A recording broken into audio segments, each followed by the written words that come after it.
Kombo na ngai Rachel Njunju navandaka na Maine pe nasalaka neti mopanzi sango. Nitwa Oscar Ndayishimiye mba mu gisagara ca Lewiston muri leta ya Maine. Je m'appelle Rachel Njunju et je travaille dans les Maine comme journaliste.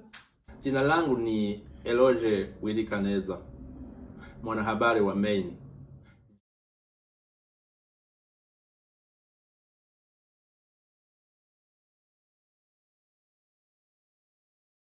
Ndayishimiye mba mu gisagara ca Lewiston muri leta ya Maine. Waruzi ko uburenganzira uhabwa n'ibwirizwa shingiro rya Amerika bigukingira hatitaweho stati yawe. Menya uburenganzira bwawe. Tuza kandi ntushake gusuzugura canke kubangamira ushinzwe umutekano. Wibesha canke ngo utange impapuro mpimbano. Itegure kandi utegure n'umuryango wawe igihe utawe muri yompi. Menya neza telefone z'umuryango wawe n'iz'umunyamategeko wawe. Teganya uburyo bw'ubutabazi igihe ufise abana canke usanzwe ufata imiti. Babwire ko wifuza guceceka ubundi usabe kubonana n'umunyamategeko ako kanya. Ntugire ivyo usobanura canke ngo usabe imbabazi. Ntugire icyo uvuga canke ngo usinye. Canke ngo ufate icemezo utari kumwe n'umunyamategeko. Niba watawe muri yompi na polisi, wemerewe kuba wahamagara umuntu igihe ari imbere mu gihugu. Polisi ntabwo yatega amatwi igihe uri kuvugana n'umunyamategeko. Niba watawe muri yompi, ufise uburenganzira bwo kuvugana n'abahagarariye igihugu ukomokamwo canke gusaba ko bamenyesha abahagarariye igihugu ukomokamwo. Ibuka nimero yawe y'ubwimukira ariyo bita A number, ubundi uyihe umuryango wawe. Bizafasha abagize umuryango wawe kumenya aho uherereye. Bika kopi y'impapuro zawe z'ubwimukira uzihe umuntu wizeye. Niba utari umwenegihugu, baza umunyamategeko wawe ingaruka zo kwagirizwa icaha canke kubikurikiranwaho kuri stati yawe y'ubwimukira. Ntugire uwo uganiriza stati yawe y'ubwimukira uretse umunyamategeko wawe. Igihe uri muri gereza, umukozi w'urwego rureba ivy'abimukira ashobora kuzagusura. Ntugire ibibazo bye usubiza canke ngo ugire icyo usinya imbere yuko uvugana n'umunyamategeko. Soma impapuro zose igihe utari kuzumva canke ngo ushobore kuzisoma. Bwira uwo mukozi ko ukeneye umusemuzi.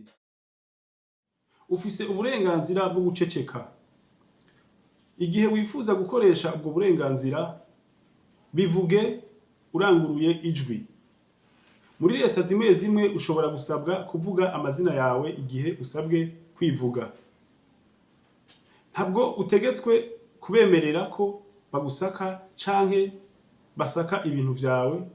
Gusa polisi ishobora gusaka imyenda yawe igihe bakeka ko woba ufise ibigwanisho. Igihe utawe muri yompi na polisi, ufise uburenganzira bwo gusaba umunyamategeko utanzwe na leta.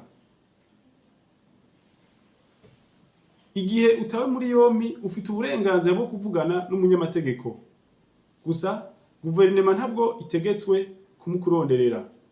Ushobora gusaba urutonde rw'abanyamategeko b'ubuntu canke batazimvye. Ntabwo utegetswe gusubiza ibibazo bijanye n'aho wavukiye, nimba uri umunyamerika canke uko winjiye mu gihugu. Hari amategeko atandukanye akurikizwa ku bibuga vy'indege mpuzamakungu canke ku mipaka canke ku bantu bafise visa zimwe zimwe zitari iz'ubwimukira, harimwo izaba mukerarugendo canke iz'abari mu bikorwa by'ubucuruzi. andika buri kintu cose wibuka, harimwo n'ikiranga umukozi wagufashe, nimero y'imodoka yarimwo, urwego uwo mukozi yaraturutsemo, ndetse n'ayandi makuru yose wakwibuka. Fata telefone z'abahamya. Niba wakomeretse ivuze ako kanya kandi ufotore ibikomere wagize. Tanga ikirego mu nyandiko ku buyobozi bw'urwego akorera canke ku rwego rushinzwe gukurikirana ibirego by'abantu. Akenshi ushobora rwose gutanga ikirego utagaragaje uwo uri igihe ubyifuza. Tuza, ntufungure. Gufungura urugi ntabwo bibaha uburenganzira bwo kuza mu nzu, gusa ni byiza kuvugana urugi rufunze.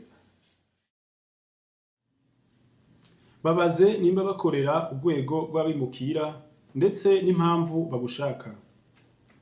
Baza umukozi canke umupolisi kukwereka ikimuranga, acishije mu idirisha canke aho ashobora kubikwerekera utuguruye urugi. Babaze nimba bafita manda yaswinyeho n'umucamanza. Nimba bavuze ko bayifise, basabe kwicisha munsi y'urugi canke bayifatire mu idirisha kugira ngo uyisome neza. Ntubeshe canke ngo utange impapuro z'ibinyoma. Ntugire ikintu na kimwe usinya utaravugana n'umunyamategeko. Ntufungure urugi kiretse bakweretse uburenganzira bwo gusaka canke bwo gufata canke bwo guta muri yompi umuntu mu rugo rwawe canke bwo gusaba aderese utuyemwo.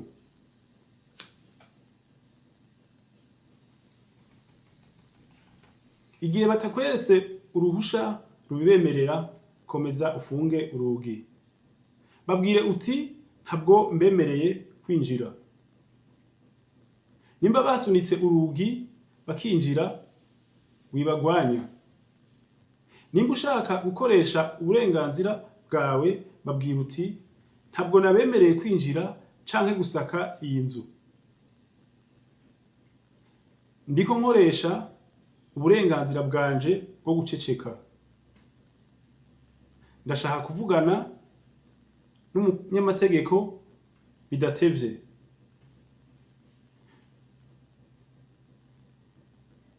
Niba ukurikiranwa n'ubutungane canke waramenyeshejwe ko wosakwa igihe icari cyo cose, inzego z'ubuyobozi zemerewe kwinjira mu nzu yawe.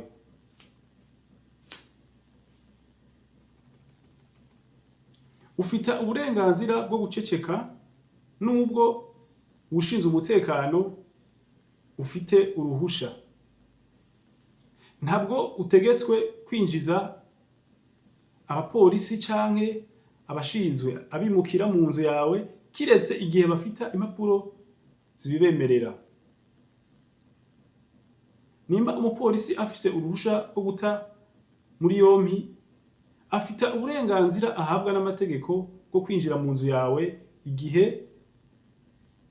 atekereza ko uwo ashaka ari mu nzu. Gusa uruhusha rwo kugusubiza aho uturuka Form 1205 ntabwo rwemerera umukozi kwinjira mu nzu igihe atavyemerewe.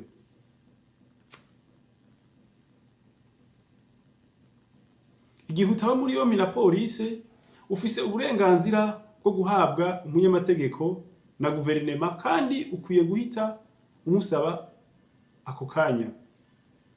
Igihe utawe muri yompi, ufise uburenganzira bwo guhamagara atawukumva inyuma yo gutabwa muri yompi vyihuse, kandi abapolisi bashobora kutumviriza telefone yawe igihe uri kuvugana n'umunyamategeko.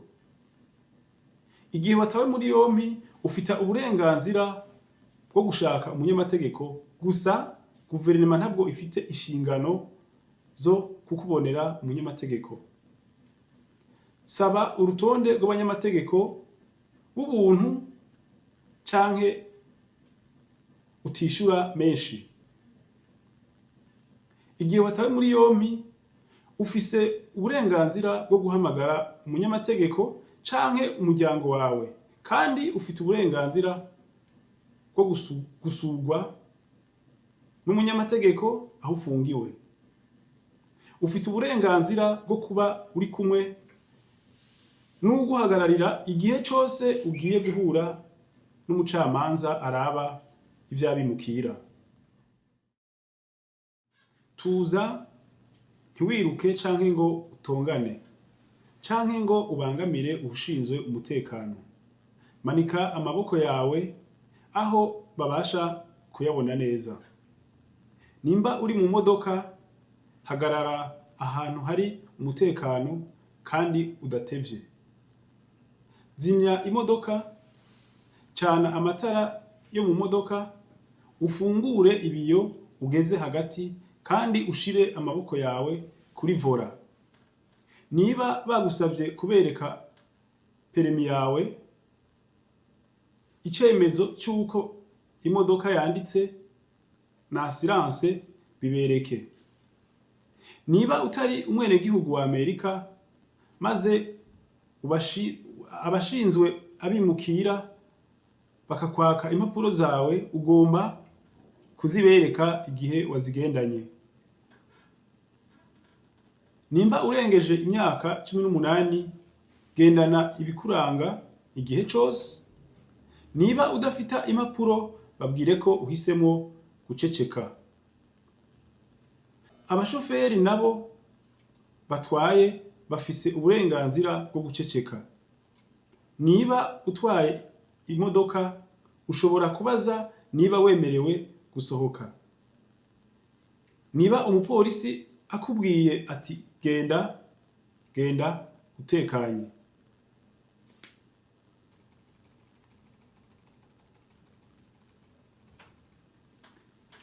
Niba umupolisi canke ushinzwe abimukira agusavye kuraba indani mu modoka, ushobora kutamwemerera kugusaka.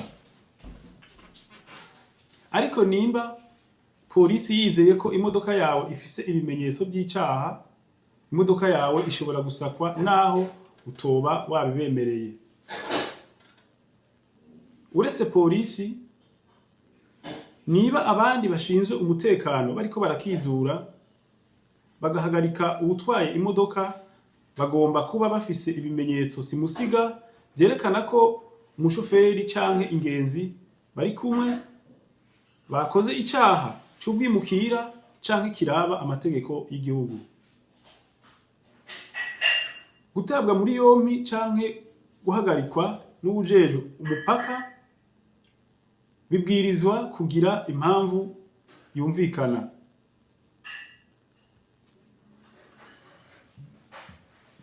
Ushobora kubaza uwushinzwe umutekano ikosa wagirizwa, kandi abwirizwa kubwira. Bigenze bitya, haba umushoferi ndetse n'abo atwaye, bose bafise uburenganzira bwo guceceka ndetse no kudasubiza ibibazo bijanye na stati yabo y'ubwimukira.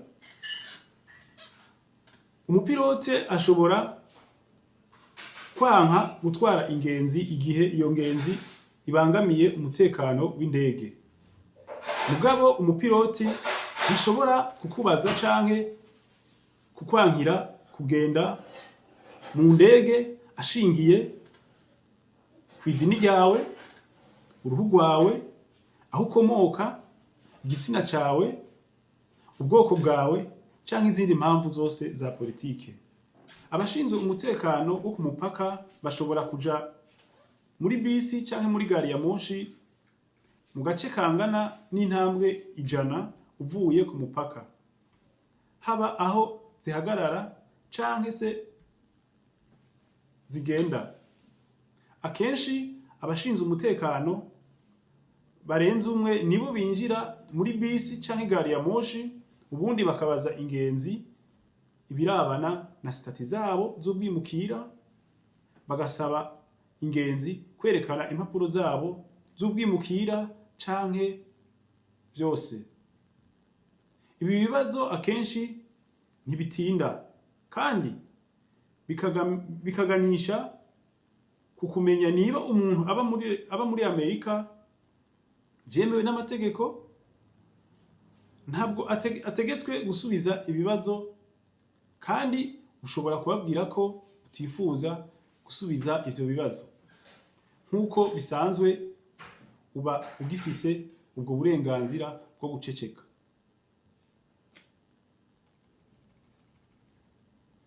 Andika ikintu cose wibuka, harimo ikiranga ushinzwe umutekano, nimero z'imodoka yararimwo, urwego akorera, ndetse n'ayandi makuru.